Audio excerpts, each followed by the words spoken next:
Live. Hey, everybody, thanks for joining us. I would like to introduce someone who I had the pleasure of interviewing last Tuesday, who shared very generously with us his information on resumes, LinkedIn, and Remo. So he also is part of a duo of the creator magicians. Engaging content plus authentic messaging equals revenue, content that gets you the results you want. So, Janai, joining us, and I appreciate you being here with us again. No, always happy to be here and talk to a group of great professionals. Thank you. So, Janai, I'd like to hand you the stage. Also, I want to make this very interactive. So I know it's the day after July 4th, so appreciate everyone who came through. So I want to make this really interactive. So any questions and all that, feel free to ask me. Because I want to, oftentimes I see a lot of people in the event planning world.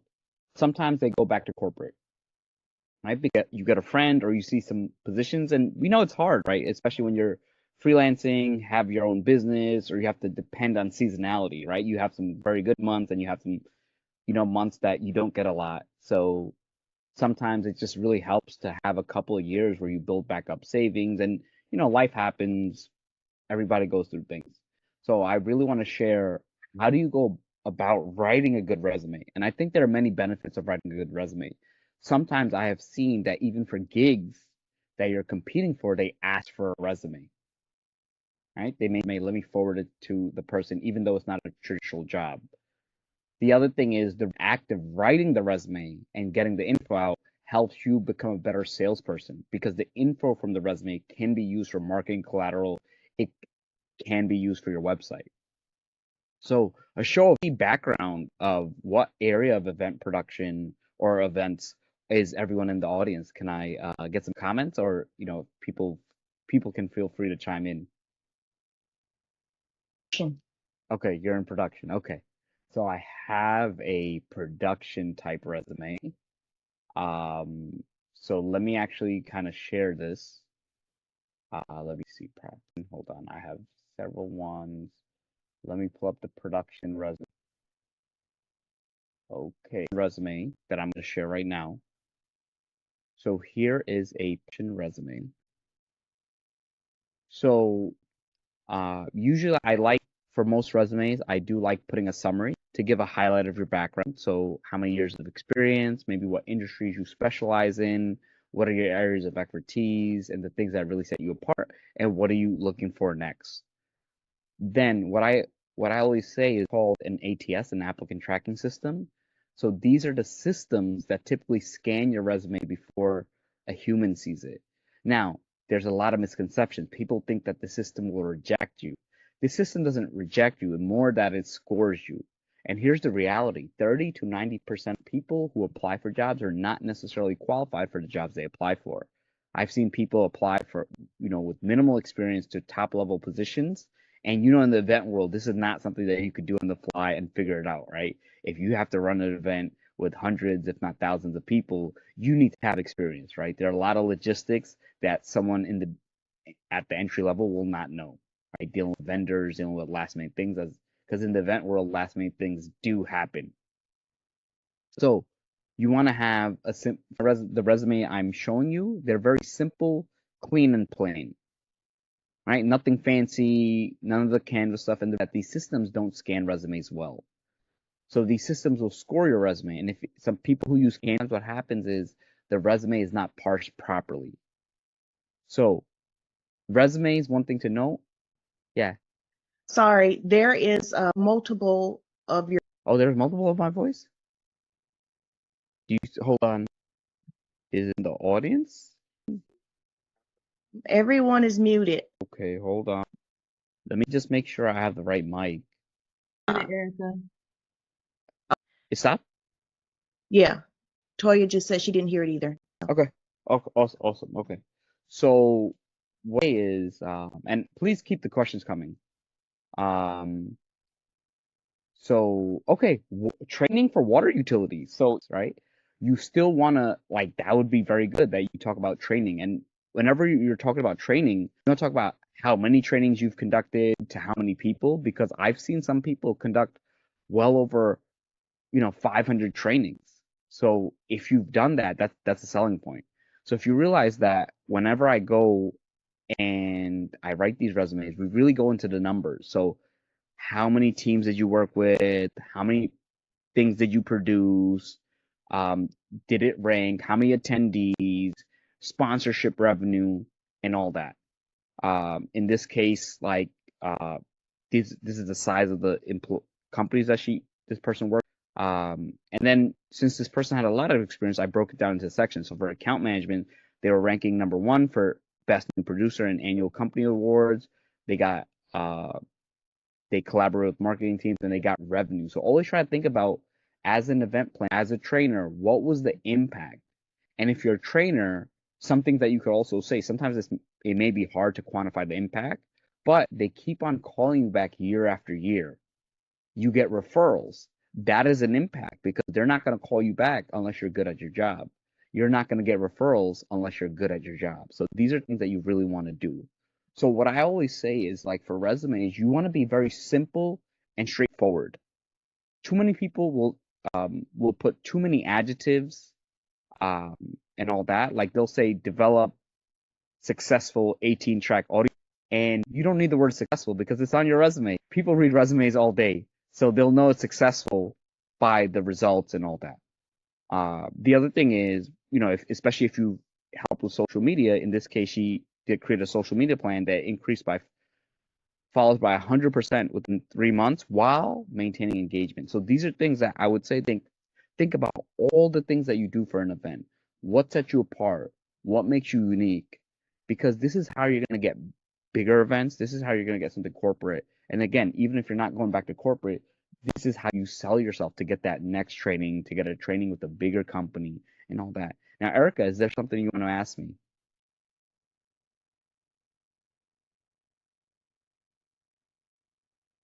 Graphic designer is filled with pictures.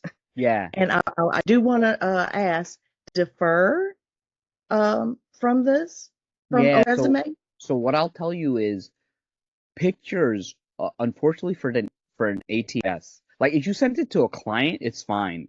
To directly is fine. But these systems, think about it. How is it gonna take a picture? How is it gonna tell it this picture is pretty, this picture is not, and all that? So I always say that the resume is a document you sort of lose emotion because what happens is think about this. Someone's 4:55 p.m. July 5th. It's a recruiter. Got some resumes to look like. Well, you know what? It's 3:55 and they get to get out early.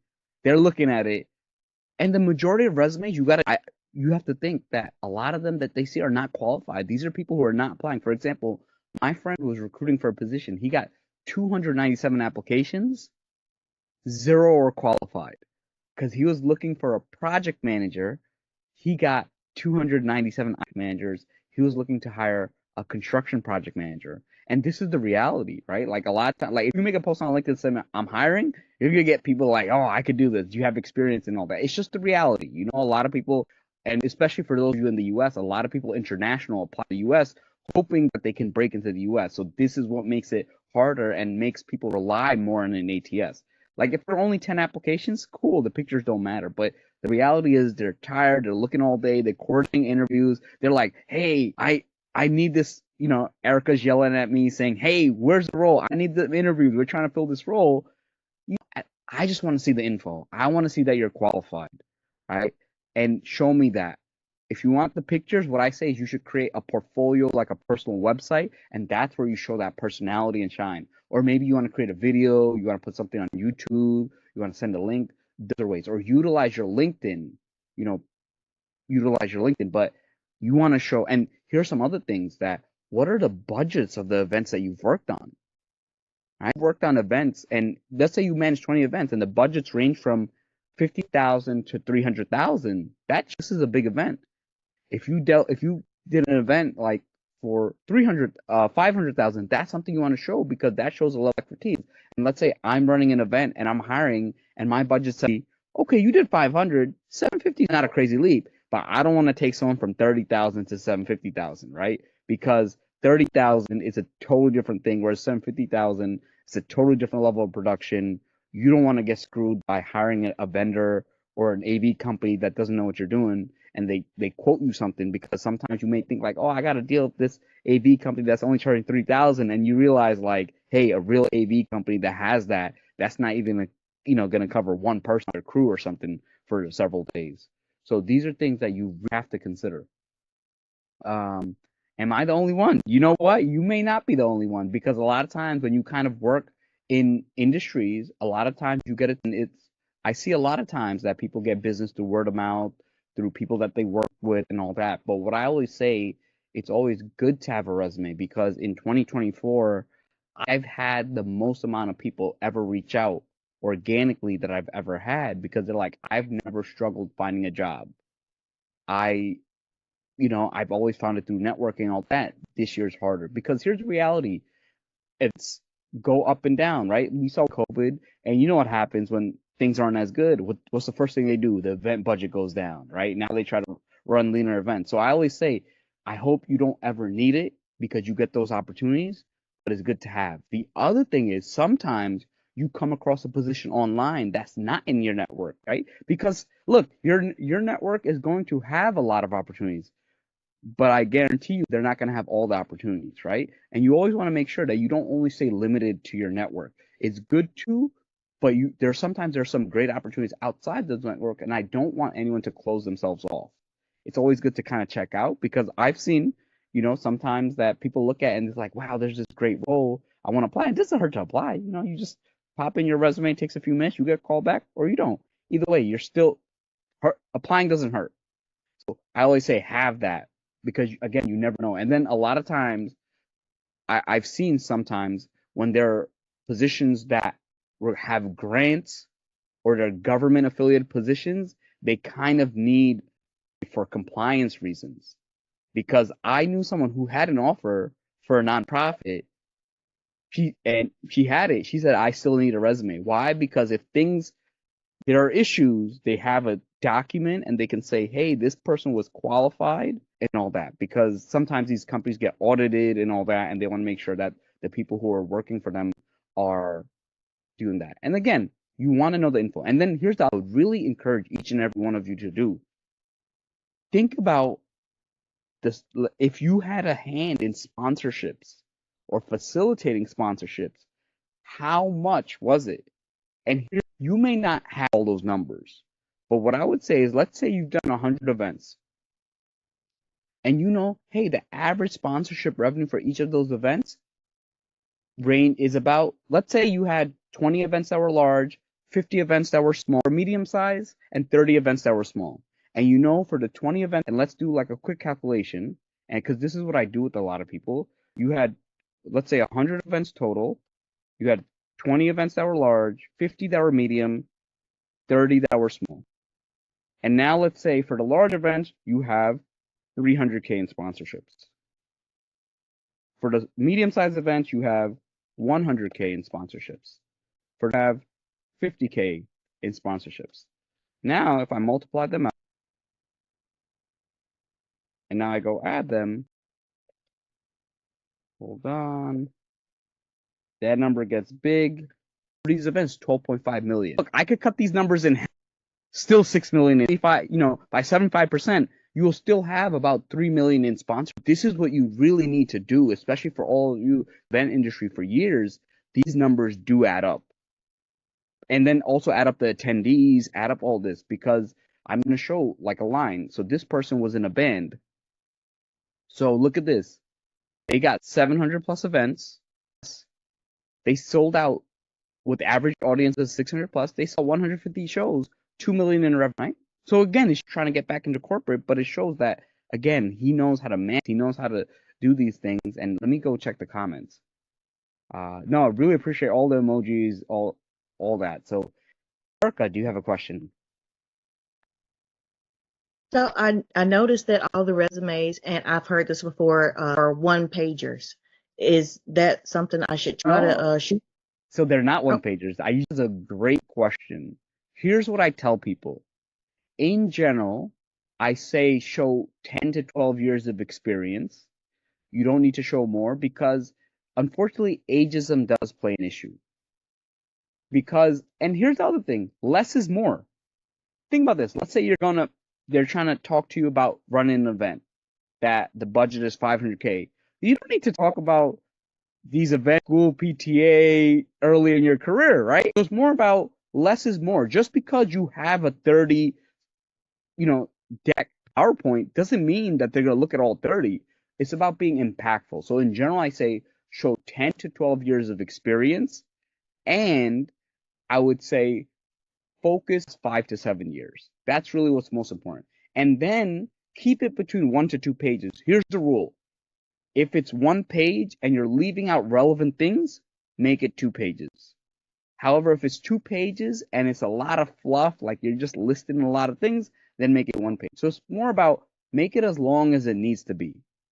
So, but in general, for most people with experience, I say, they're gonna have 2 pages. A lot of this 1 page rule comes from the early 2000s when you would go in and hand in your resume and it was printing, right? So you kind of didn't want to flip around and all that, or you didn't want to have something stapled. But there was less competition, fewer applications. Now, with how competitive things are, there are more applications, especially with some of these remote event management roles. Work is different, so they kind of go more info before they call you back. Now, the first page is the most important. So you can't have all the good stuff on the second page. The first page is the most important. But I always say just find that. And the reason that I'll say 10 to 12 years is you want to show that you have the experience. And look, ageism is an issue and they will have an idea of your age when you get to the interview, but you don't want to get eliminated due to your age before they even see you. At least when they see you, and here's the bigger thing about ageism, ageism, it can happen to the real thing that it stands for is, can you adapt? Are you coachable? Can you take feedback? So what happens is and this of all ages, so it's not just people above a certain age or younger than a certain, this can happen. I have seen a lot of people, what they're worried about is just integrated and we spent a lot of money. We got to make sure everybody uses it so we could track the activities. And someone's like, hey, I'm old school. I know how to run events. I don't need this technology. That's what they're afraid of. And that can happen to a young person. So really it's about stubbornness. So do you have the ability to adapt? Can you work with their workflows? Because sometimes they use CRMs like Salesforce. Sometimes they'll use HubSpot and they need to kind of check these. And if you don't at least try to get better at adapting these tools, that's when you're going to have issues, because these tools are a common part of the event. They allow them to work with sales. They allow them to work with marketing, track activities so they can be more efficient. So you as an event person who works in events, you can work with those things, and then that makes you more valuable. Erica, do you have a follow-up? So I was wondering, I have my resume is for my company.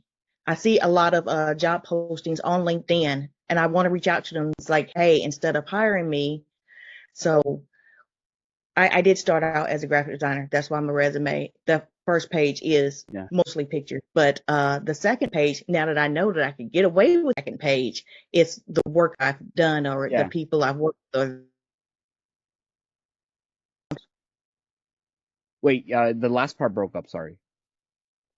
So since I have my pictures on the first page and the Yeah. people I've worked with on the second page, and I'm using my resume as a other companies, and Yeah. those are people is it possible that I could possibly get away with having or keep the pictures Well, on it my depends. It I depends have how you contact them. So if you okay. contact them through email and through traditional channels, pictures are fine, right?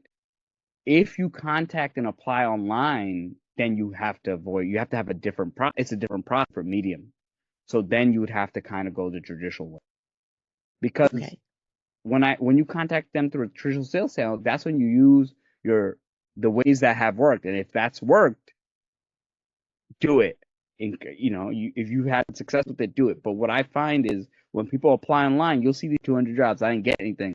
And you look at the thing, and then it's the pictures and all that. Then it's like, hey, that's not that thing. Just realize that there are things. Just like, hey, if you're doing an event for a school versus a corporation, versus nonprofit versus a alumni event. They're all different and they have to be approached differently.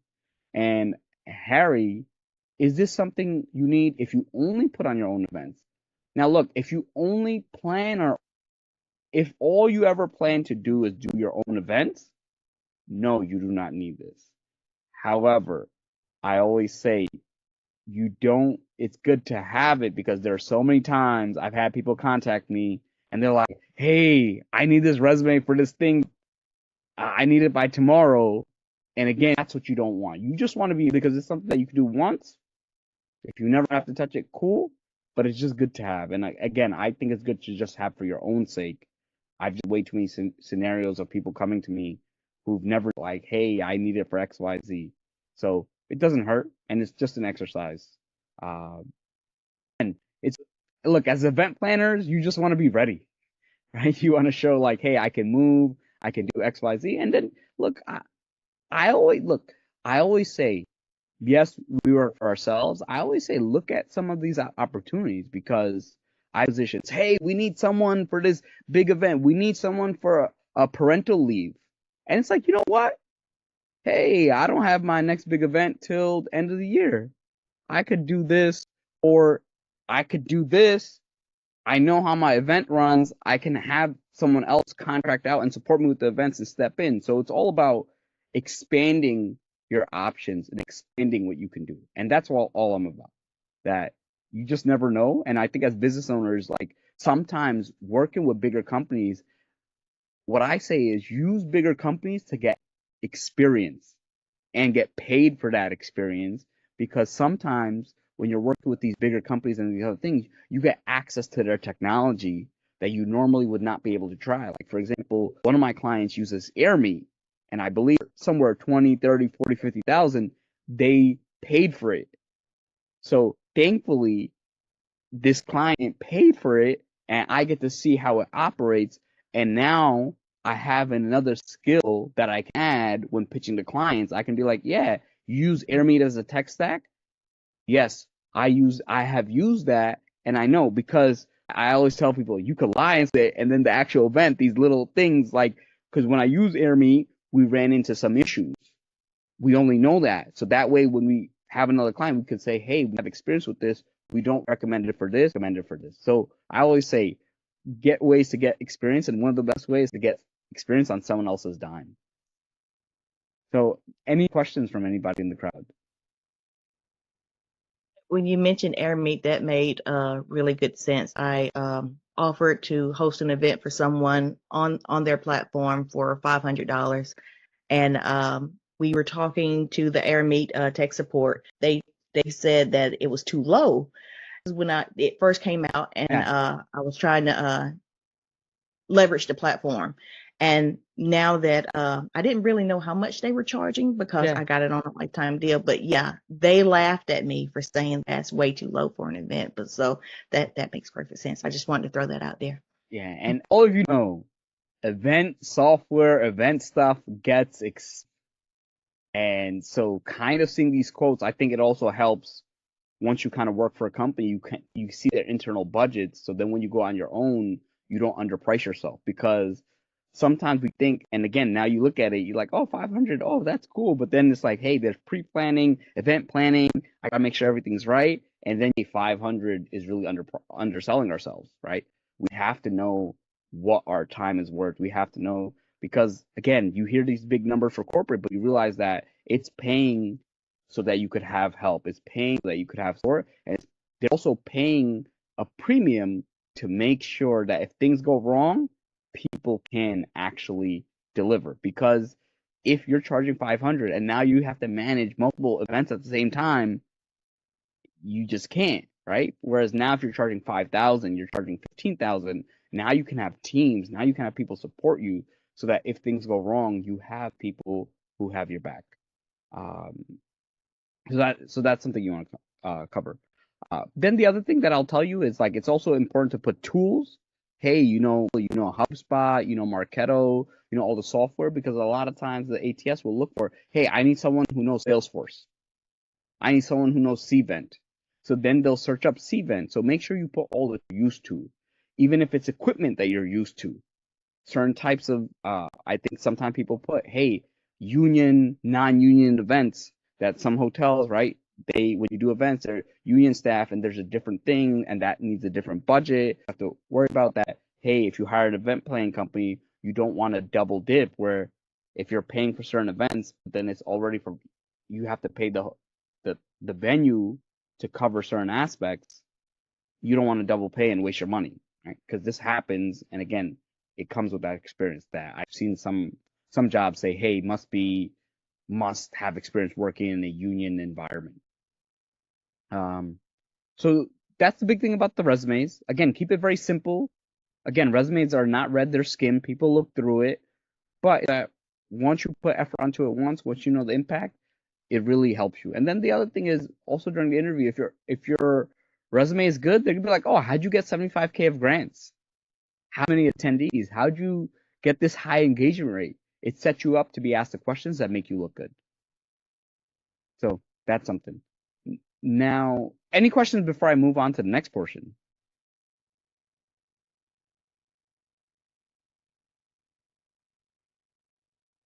All right, thank you, Toya, for that. Yeah, Erica, any questions?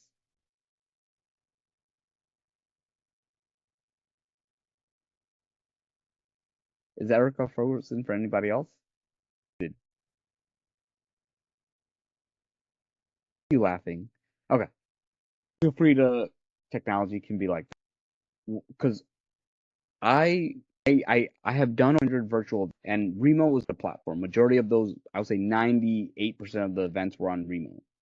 Now, during the pandemic, 2020, 2021, we had a lot of events on Remo. However, when 2022 hits, ours went down like 90, unfortunately. Uh, and so the big issue is that look, obviously in person came back and people one thing that I is it's important for people to realize that illusion of virtual events. We had a client who did about I think they did about 50 events virtually and in person, and they stated that virtually they had a difference when they were virtual. They had people who parents, parents with little kids, because for these parents it's tough to get away or it gets expensive babysitting and all that can get expensive to go to an event especially with travel and all that and organizing things in school and all that. The other thing that it would say is like people who maybe have some sort of caregivers, people who also introverts. A lot of introverts prefer the virtual events because they can stay as long as they need to and being The muted recording has stopped. and all that. Oh no. Okay. Recording stopped, but I'll keep going. Um, or is Erica? Are you here?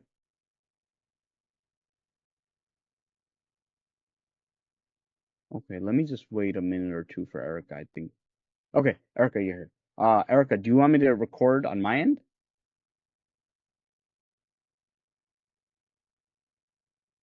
Okay, I'm gonna start. Just Being recorded. okay, beautiful.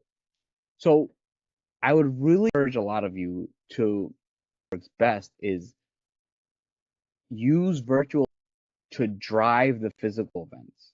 So what I recommend, in October, you may want to do a virtual event early September or a month beforehand, where you have the virtual event and you use that to drive to the physical event. Because oftentimes it's hard to think of which ones we go, which we shouldn't.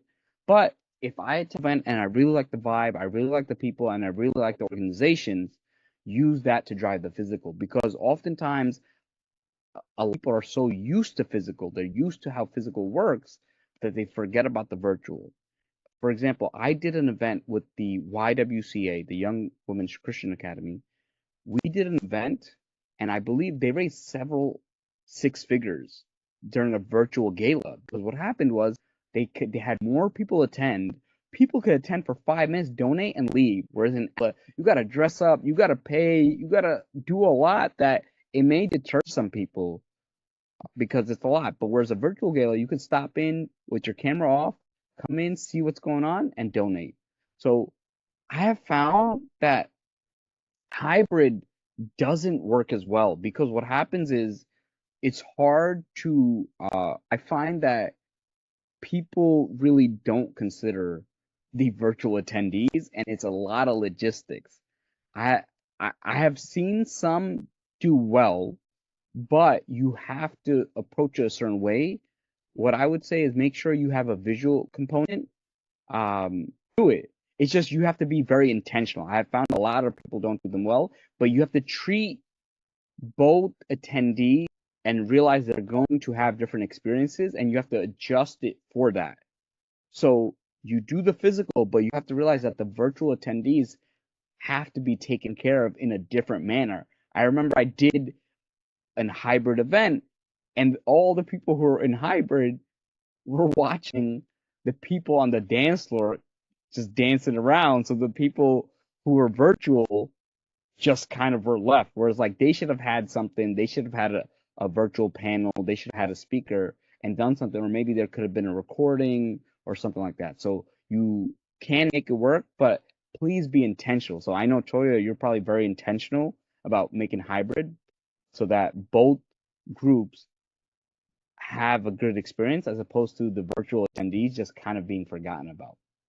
Um, so it's again like events. You have to really think about the customer, what they're going through, and how do you add, you know, good value to that. The other thing that I would say is that virtual can also be fun.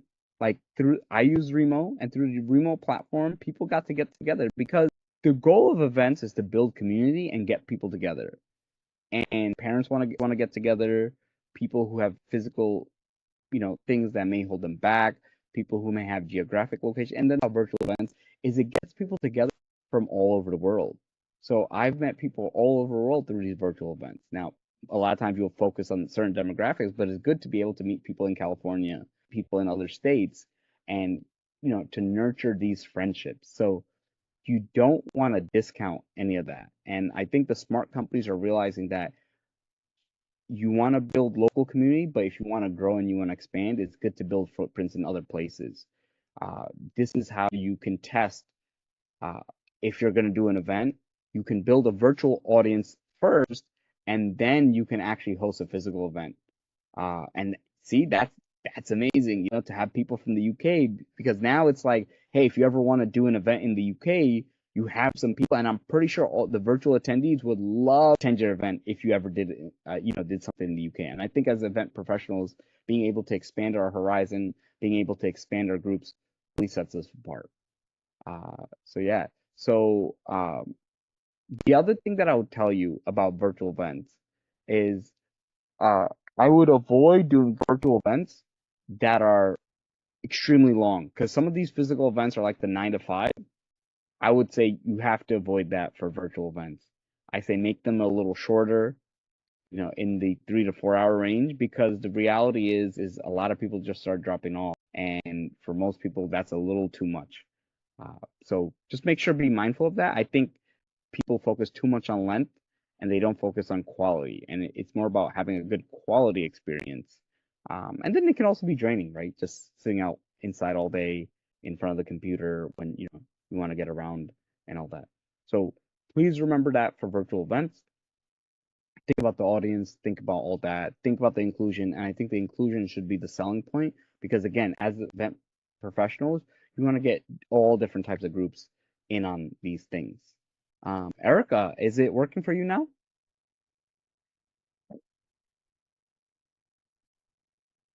And yeah, any questions from Harry or Toya or Tom?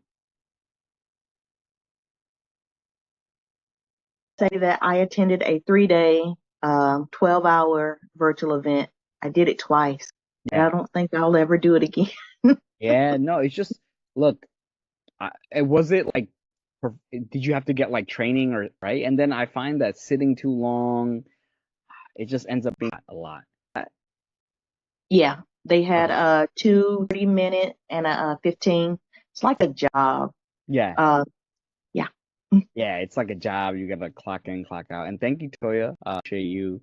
And yeah, feel free to catch the replay. Erica, how I've much had time? some here recently that they do like these, really in the past been like mega event, but they're actually breaking it up every 2 months or quarterly, where they're doing like 3 talks a day, for Yeah. half a day, and then and then they'll post it on the website too, so you can get the replay.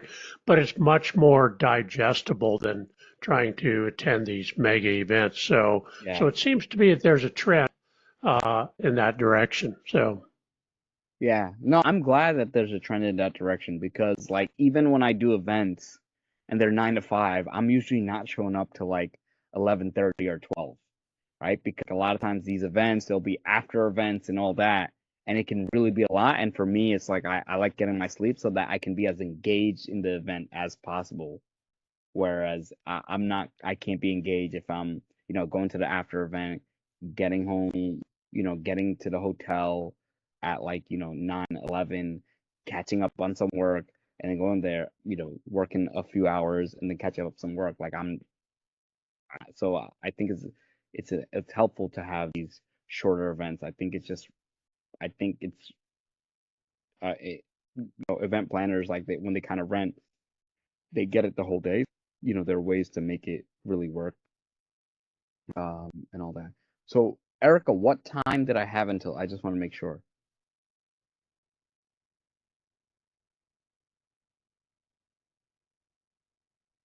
You have until 10:45 minutes to talk, and then we'll go to the Q&A.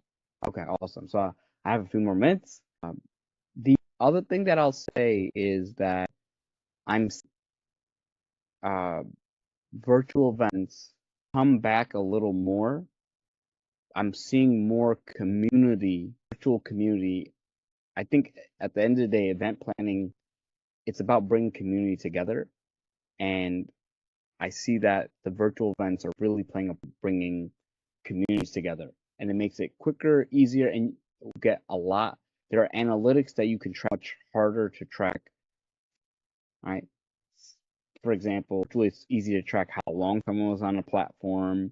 You could click interactions, you could check links and all that. And the other thing I would say is you can also, find ways to sponsor it in unique ways, and the sponsors can be very unique. And one thing I will say, like when I did the virtual events, that we got a list of emails and all that, and we got some analytics. So you want to use the emails to follow up. You want to make sure, and then you can give your sponsors kind of saying like, hey, and what I would say is how we got people to stay is we said that we would kind of watch the list and we would say people who stayed to the end got a gift card. And my last client did that, and they had an average attendance. I think it was like a hour and a half event. They had like average attendance of like over an hour, and they had steady attendance of above 50 for the duration of the whole event. So that's what they did. So one good way of keep attendance up, let people know that people who stay to the end will have a chance to win out a couple of gift cards. And that's, look, cup, you could get 50, 100, right? Or you could give a couple of $50 gift cards, and that's at most a couple $100. But this increases the engagement to the quality, and then you're going to see that I have found that a lot of people who stay during these events, when they're incentivized, they also tend to like once they like the event. So now you just have to get them to stay, and uh, have some incentives. So uh, I know I have 2 more minutes, so I really just want to thank everyone who was able to come. I hope that all of you got value out of this. If any of you want the templates and all that, more than happy to share it. So I'll send it to Erica, and feel free to use those templates when you're formatting your resume, and all that. So I appreciate each and every one of you, and yeah, I'm ready for the Q&A. All right. So I want to tell everyone to please connect with Janai on LinkedIn. I'll put it in the chat. And if you, I'm sorry, what was I'll that? put it in the chat. Okay, thank you. So if you want to meet more brilliant people like Jonaed Iqbal, um, you have to join the Virtual Summiteers peer group. So other than that, everyone, you can turn on your cameras now. We're not live streaming. And yeah, Ask him your questions.